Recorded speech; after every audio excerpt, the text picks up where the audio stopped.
I see this SUV and the headlights coming towards me. Then I remember it was just the lights getting closer, and then I'm in the hospital. Simply crossing the street in Denver, and in an instant, everything changed. Now I no longer have my best friend to share this with, his life. Now he wants to find the driver responsible for sending him to the hospital and taking the life of his best friend. It's completely immoral for someone to just rob him of his life like that.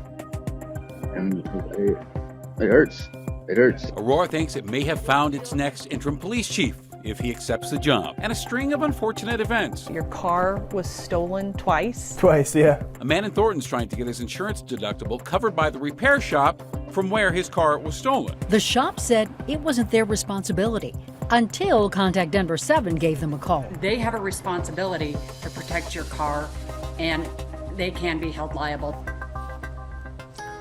And first tonight, a little bit of snow is in our future. Right now, we are taking a live look over downtown Denver, where some light snow is expected to fall overnight. Now, the mountains can expect up to 4 inches of snow. That could lead to some tricky travel tonight and through the morning. Chief Meteorologist Mike Nelson's live tonight. It's chilly out there, Mike. It's very cold out there, and sometimes it's not the big storms, it's these little ones that kind of sneak up on you, and if they hit at the wrong time, like early in the morning, can slick those roads up. So hence our report off the top of the show here. It's 30 right now in Denver and 32 in Fort Collins, but down to 21 up at Laramie, Wyoming. Now, there's not much snow going on currently, but there's a little bit of snow on the increase over parts of Larimer and Weld County, and some down to the south of us as well. So these areas just a dusting so far, but it's dropping southward.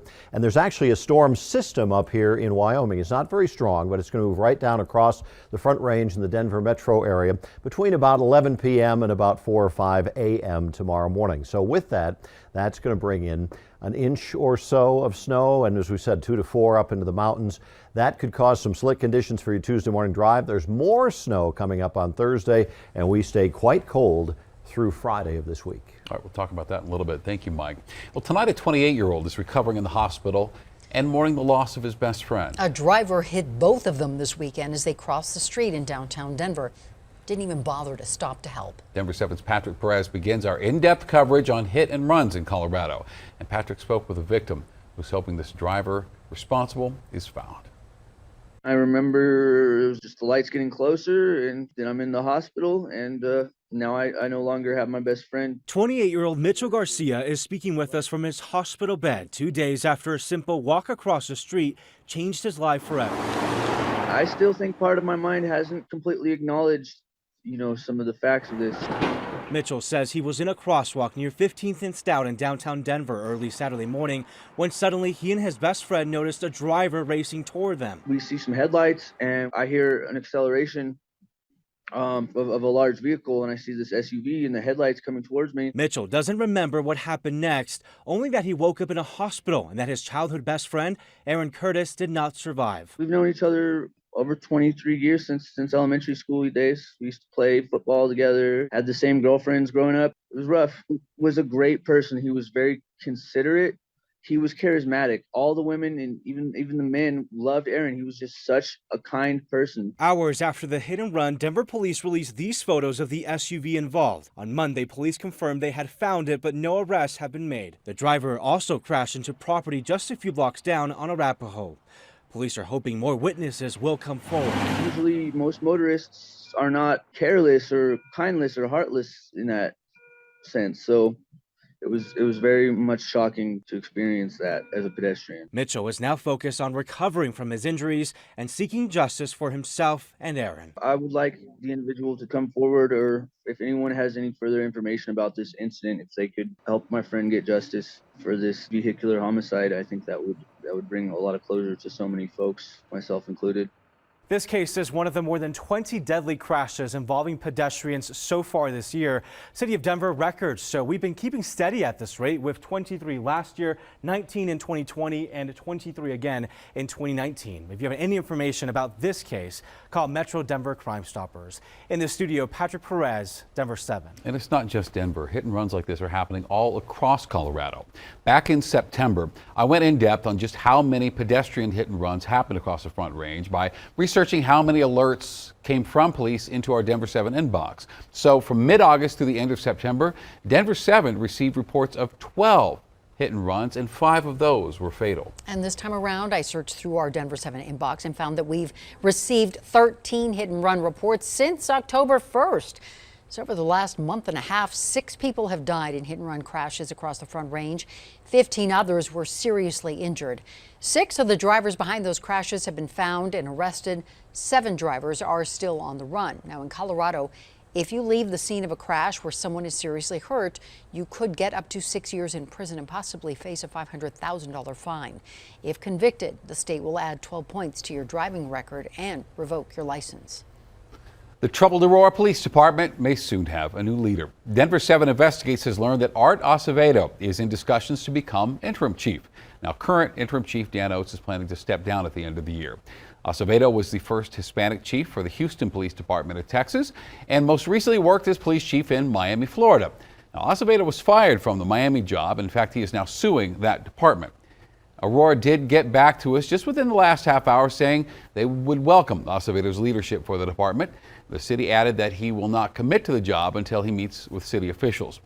Aurora city manager can hire Acevedo as interim chief without a vote of the city council. Our Denver 7 Investigates team says this could happen as early as tomorrow.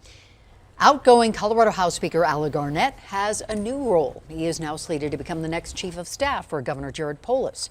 Garnett will be replacing longtime advisor Lisa Kaufman, who is stepping down from the position. Garnett is term limited in the State House and has led the chamber for the last 2 sessions. Governor Polis says Garnett will take over the role on January 1st of next year. And tonight, the waiting game continues to find out if Republican Lauren Boebert will still represent Colorado's 3rd congressional district. Right now, Boebert still holds about an 1,100 vote lead in District 3 over Democrat Adam Frisch. Now, that is the same lead that she has held since Friday. The Secretary of State's office has been updating numbers as more ballots are counted. However, there has been no movement in that 3rd district race. And looking deeper tonight, it's unlikely we'll know the outcome of the race until at least Thursday or Friday. Wednesday is the last day a ballot can be received from military members overseas, and the last day ballots can be fixed if they have signature issues. All votes must be counted by Friday. If there is any movement in District 3's race before then, we promise we will let you know. And those hoping to see wine in Colorado grocery stores are celebrating tonight, even though this is still too close to call on Prop 125. Now the yes votes have pulled even further ahead. 19,000 votes is the spread now. To see a full list of midterm election results and get in-depth look at all the measures that passed and did not pass in Colorado, visit denver7.com. Well, right now, Denver Public School Board is meeting with parents and students as the district weighs closing 5 elementary schools at the end of the year. This is a live look at that meeting right now. This is inside Emily Griffith campus at 18th and Lincoln. A DPS spokesperson said at the beginning of the meeting, more than 100 people have signed up to speak. So they expect this meeting to last until 2 o'clock in the morning. And we have a crew at the meeting. We'll bring you an update tonight on Denver 7 News at 10. The board is expected to meet this Thursday for a final vote on the closures. If you take your car to the shop to get it repaired, you trust that it's safe. So what happens if it just disappears? Well, that is what happened to a Thornton man who thought Meineke would take responsibility. And he was getting nowhere until our investigative reporter, or consumer investigator, Jacqueline Allen, stepped in. So this is the police report. Brian Olevnik thought he had bad luck when his 2020 Hyundai Tucson was stolen this summer. The first time. Sometimes that's the way it goes, you know. When police recovered his damaged ride, he took it here to the Meineke near his Thornton home.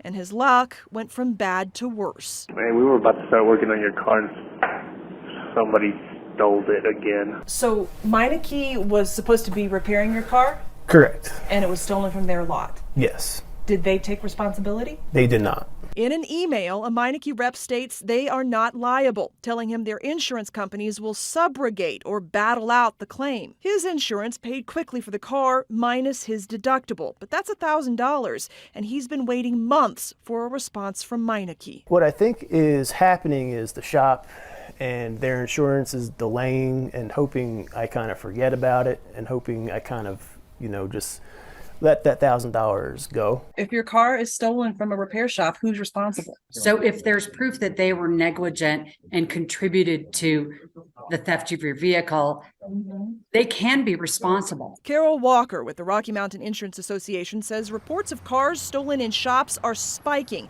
especially Hyundais and Kias. And no matter what the car, the auto shops can be held liable. They had no idea where the vehicle was. Take this story. Last year, a Colorado Springs family had their truck stolen from a dealership service center, which eventually agreed to pay the insurance deductible.